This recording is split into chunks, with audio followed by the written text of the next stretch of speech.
Good morning students. First type की जो हमारी ब्रांच थी उसके बारे में हम पढ़ चुके हैं। सेकंड टाइप की हमारी ब्रांच है, उसमें क्या होगा, जो ब्रांच होगी वो कॉस्ट प्राइस पे गुड्स रिसीव करेगी, किससे? हेड ऑफिस से।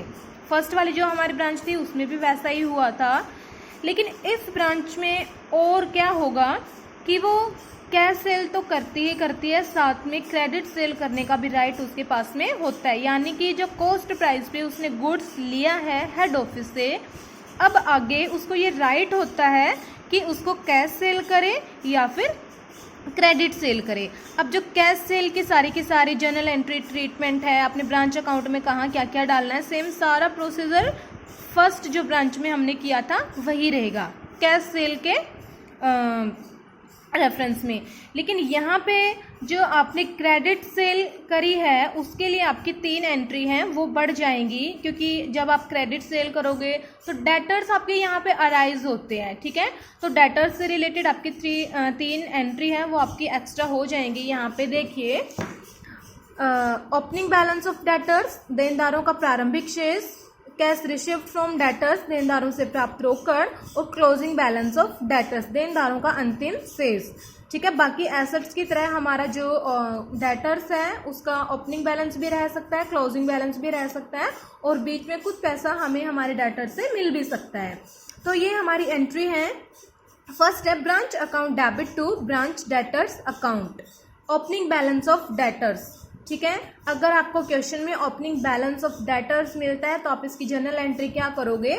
Branch account debit to branch debtors account. उसके बाद है, अगर आपको आपके डेटर से कुछ पैसा मिल जाता है तो इट मीन्स पैसा आपके पास में आया है, तो कैश और bank account debit to branch account, cash और bank account debit to branch account.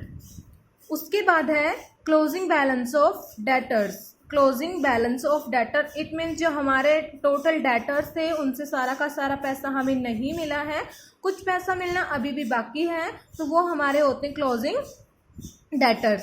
तो यहाँ पे branch debtors account debit to branch account, ठीक है। ओपनिंग बैलेंस के लिए आपने क्या करना है? ब्रांच अकाउंट को डेबिट करना है, लेकिन कैश रिसीव्ड फ्रॉम डेटर और क्लोजिंग बैलेंस ऑफ डेटर्स के लिए आपने ब्रांच अकाउंट को क्रेडिट करना है। उसके बाद posting in branch account, branch account में आप इन जर्नल एंट्री की पोस्टिंग अब कैसे करोगे? यहाँ पे देखिए, ब्रांच अकाउंट डेबिट करना है हमें, ठीक है। ब्रांच अकाउंट आपने डेबिट करना है ओपनिंग बैलेंस ऑफ डेटर से, ठीक है। जितने भी अमाउंट के आपके ओपनिंग बैलेंस ऑफ डेटर्स होंगे उतना ही आपने उसको डेबिट कर देना है। उसके बाद है ब्रांच अकाउंट, यहाँ पे भी क्रेडिट है, ब्रांच अकाउंट आपका यहाँ पे भी क्रेडिट है, तो जितना भी कैश आपको मिलेगा डेटर से उतना आपने क्रेडिट कर देना है, रिसीव फ्रॉम डेटर्स, ठीक है। उसके बाद जितने आपके क्लोजिंग बैलेंस ऑफ डेटर्स बचते हैं उसको भी आपने क्रेडिट कर देना है, ठीक है। कंफ्यूज नहीं होना है। यहाँ पे देखिए, ब्रांच अकाउंट आपको सीधा सीधा डेबिट दिया हुआ है, तो आपने ओपनिंग बैलेंस ऑफ डेटर को डेबिट कर देना है। यहाँ पे देखिए, ब्रांच अकाउंट आपका सीधा सीधा क्रेडिट दिया हुआ है, जो कैश रिसीव आपको मिला है, कैश रिसीव जो हुआ है डेटर से, और जो क्लोजिंग बैलेंस ऑफ डेटर, ये दोनों आपके ब्रांच अकाउंट दोनों जगह पे क्रेडिट है, तो इट मीन्स आपने ये दोनों क्रेडिट कर देने हैं, ठीक है। उसके बाद है मिसिंग आइटम। कई बार क्या होगा कि क्वेश्चन में आपको जो 3 एंट्री हमने करी, यानी कि 3 ये आइटम हमें चाहिए हैं, opening balance of debtor, closing balance of debtor और कैश रिसीव्ड फ्रॉम डेटर्स, लेकिन क्वेश्चन में आपके सामने ये दिक्कत आ सकती है कि कोई एक फिगर आपको नहीं मिलेगी, ठीक है। जरूरी तो नहीं है कि नहीं मिलेगी, लेकिन कई बार हो सकता है कि ना मिले, तब आपने क्या करना है, लेकिन कंपलसरी है आपके पास होनी चाहिए ये तीनों की तीनों आइटम। अगर आपकी क्रेडिट सेल हुई है तो तीनों की तीनों वैल्यू आपके पास होनी चाहिए। तो उसके लिए आप क्या करोगे? मेमोरेंडम ब्रांच डेटर्स अकाउंट बनाओगे, मेमोरेंडम ब्रांच डेटर्स अकाउंट बनाओगे। सेम ट्रीटमेंट वैसे ही रहेगी, ओपनिंग बैलेंस ऑफ डेटर्स जैसे हमने ब्रांच अकाउंट में इसको डेबिट किया था वैसे ही हमने इसको डेबिट कर देना है, अगर दिया हुआ है क्वेश्चन में तो। अगर नहीं दिया हुआ है तो आप उसको छोड़ दोगे। वैसे ही आपका by cash received from debtor, अगर आपका दिया हुआ है तो आप इसको क्रेडिट कर दोगे, अदरवाइज आप इसको छोड़ दोगे। उसके बाद है, अगर आपकी कैश सेल क्रेडिट सेल दी हुई है, आप उसको डेबिट साइड में लिखोगे। बाकी आप क्रेडिट साइड में क्या क्या लिखोगे? By bad debts, by discount allowed sales return और क्लोजिंग बैलेंस ऑफ डेटर अगर आपको दिया हुआ है तो। ठीक है, क्वेश्चन में आपको जो जो भी आइटम इनमें से दी हुई है आप उसको लिख दोगे, दोनों साइड का अब टोटल आप करके देखोगे। अगर आपका जो भी क्वेश्चन में मिसिंग था तो वो आपका वहाँ पे निकल आएगा।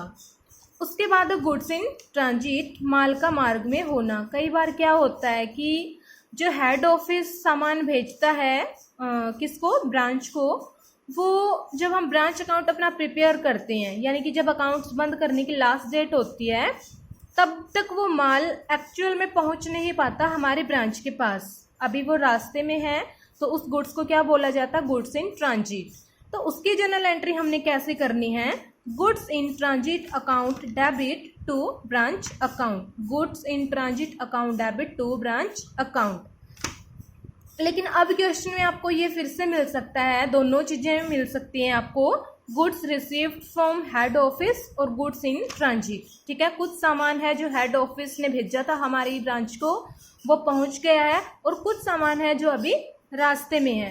तो इसकी जनरल ट्रीटमेंट आपने कैसी करनी है, ब्रांच अकाउंट में आप इसको कैसे शो करोगे। गुड्स जो रिसीव हमें हो चुका है वो तो हमने ब्रांच अकाउंट के डेबिट में करना ही है, ये ऑलरेडी हम कर चुके हैं।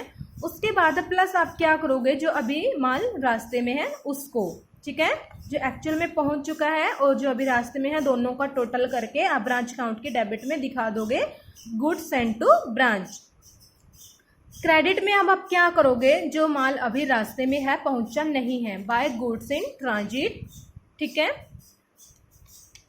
उसके बाद है सेकंड इलिस्ट्रेशन। देखिए यहाँ पे हम मिसिंग फिगर जो हमारी होती है उसके बारे में देखेंगे। Usha garments has a branch at Pune, all cash received by the branch is daily remitted to the head office and all expenses are paid by the head office. Prepare branch account in the books of head office from the following particular as on 31st March 2015। यहाँ पे ये बोलता है कि Usha garments है, शाखा पुणे में है, जो भी कैश रिसीव्ड उसको मिलता है सेल के थ्रू, वो पैसा डिपॉजिट करवा देते हैं हेड ऑफिस को, और जो खर्चों की पेमेंट है वो कौन करता है, हेड ऑफिस करता है। हमने हमारा जो ब्रांच अकाउंट है वो प्रिपेयर करना है 31 मार्च 2015 को। ठीक है, उसके बाद आपको ये कुछ स्टेटमेंट दी गई हैं। स्टेटमेंट देखिए, stock as on 1 April 2014, stock आपको दिया हुआ है 1 अप्रैल 2014 को, लेकिन हमने ब्रांच अकाउंट कब बनाना है, 31 मार्च 2015 को, तो इट मीन्स आपका ये क्या है, ओपनिंग बैलेंस ऑफ स्टॉक। उसके बाद है डेटर्स एज ऑन 1 अप्रैल 2014। ठीक है, ये भी 1 अप्रैल को दिया हुआ है, तो इट मीन्स आपका ये भी क्या है, opening balance of debtors. Goods received by branch from head office, head office से जो सामान भेजा था ब्रांच के लिए वो रिसीव हमें हो चुका है। उसके बाद आपकी कैश सेल दी हुई है, क्रेडिट सेल दी हुई है, कैश रिसीव्ड फ्रॉम डेटर्स दिया हुआ है, बैड डेट्स दिए हुए हैं, डिस्काउंट अलाउड है, गुड्स रिटर्न बाय कस्टमर यानी कि सेल रिटर्न हुई है, cheque send to branch for salary other expenses यानी कि हेड ऑफिस ने खर्चों की पेमेंट करी है। उसके बाद स्टॉक एज ऑन 31 मार्च 2015। ठीक है, जिस डेट को हमने हमारा ब्रांच अकाउंट बनाना है उसी डेट को हमारा स्टॉक कितना है, 21,500 का, तो इट मीन्स हमारा ये क्या है, closing stock. Goods in transit आपको दिया गया है किस डेट को, 31 मार्च 2015 को, अभी ये पहुंचा नहीं है, अभी रास्ते में है। तो ध्यान से देखिए क्वेश्चन को, आपको अब यहाँ पे दिया हुआ है कि क्रेडिट सेल हुई है। ठीक है, इट मीन्स किस टाइप की आपकी ब्रांच है, सेकंड टाइप की। ठीक है, इसमें हमने अब क्या क्या 3 बातें पढ़ी थी कि आपके पास ओपनिंग बैलेंस ऑफ डेटर होना चाहिए, कैश रिसीव्ड फ्रॉम डेटर होना चाहिए, और थर्ड आपके पास में क्लोजिंग बैलेंस ऑफ डेटर्स होना चाहिए। आपने क्वेश्चन में देखा आपके पास में 12,000 रुपए के डेटर्स एज ऑन 1 अप्रैल 2014 है, यानी कि आपके पास में ओपनिंग बैलेंस ऑफ डेटर्स भी है। उसके बाद आप देखिए कैश रिसीव्ड फ्रॉम डेटर 92,000। ठीक है, आपके पास में 2 आइटम है, लेकिन थर्ड आइटम आपकी मिसिंग है, क्लोजिंग बैलेंस ऑफ डेटर्स। तो उसके लिए हमने क्या करना पड़ेगा, मेमोरेंडम ब्रांच डेटर्स अकाउंट बनाना पड़ेगा। ठीक है, क्योंकि तीनों हमारे लिए बहुत कंपलसरी, तीनों की वैल्यू हमें पता होनी चाहिए। तो जो आपका ओपनिंग बैलेंस ऑफ डेटर्स है 12,000 रुपये का, क्वेश्चन में हमने देखा था स्टेटमेंट में 12,000 रुपये का, वो हमने डेबिट कर दिया। आपकी जो क्रेडिट सेल हुई थी वो आपने डेबिट कर दिया, और कुछ आपने डेबिट नहीं करना है, फॉर्मेट आप याद कर लेना। उसके बाद by cash received from debtor 92,000 है, हमें रिसीव हुआ है डेटर से। उसके बाद आप क्वेश्चन में देखिए बैड डेट्स आपके दिए हुए हैं, ये भी आपने क्रेडिट में डालने हैं मेमोरेंडम ब्रांच डेटर्स अकाउंट में। डिस्काउंट अलाउड दी गई है, ये भी आपने क्रेडिट साइड में डालने हैं। Goods return by customer, it means ये आपकी सेल रिटर्न है, ये भी आप डाल दोगे क्रेडिट साइड में, ठीक है। और कोई भी ऐसी स्टेटमेंट नहीं है जो आप मेमोरेंडम ब्रांच डेटर्स अकाउंट में डालोगे, ओनली आपने क्या डालना है जो डेटर्स से रिलेटेड है आपके।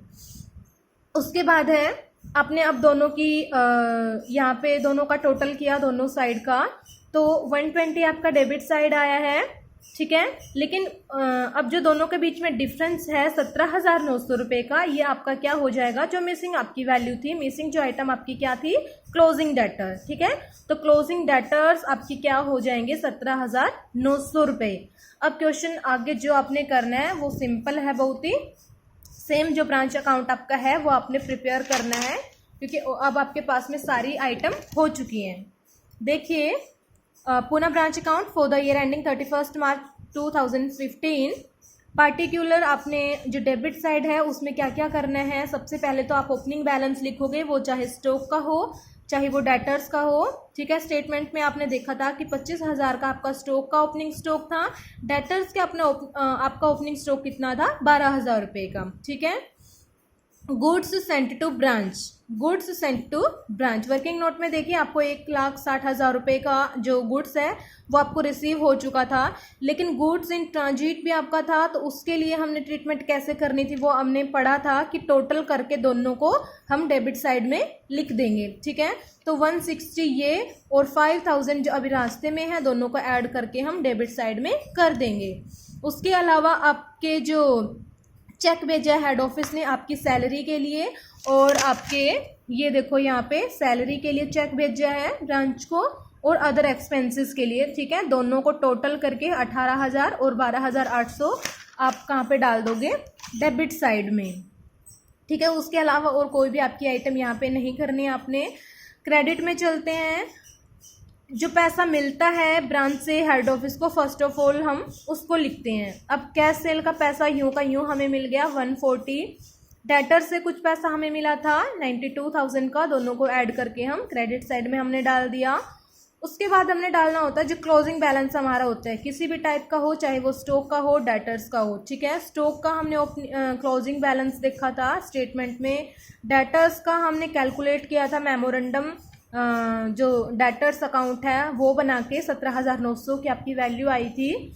उसके बाद जो सामान आपका रास्ते में है वो भी आपने क्रेडिट साइड में ही दिखाना है, ठीक है। सारी की सारी एंट्री आप कर चुके, दोनों साइड आप देखोगे टोटल करके आपको पता लगा कि आपकी जो क्रेडिट साइड है वो आपकी ज़्यादा है डेबिट साइड से, तो डेबिट साइड अगर आपकी कम है तो यहाँ पे आपको हो गया जर्नल प्रॉफिट, ठीक है। प्रॉफिट आपको हो गया 43,600।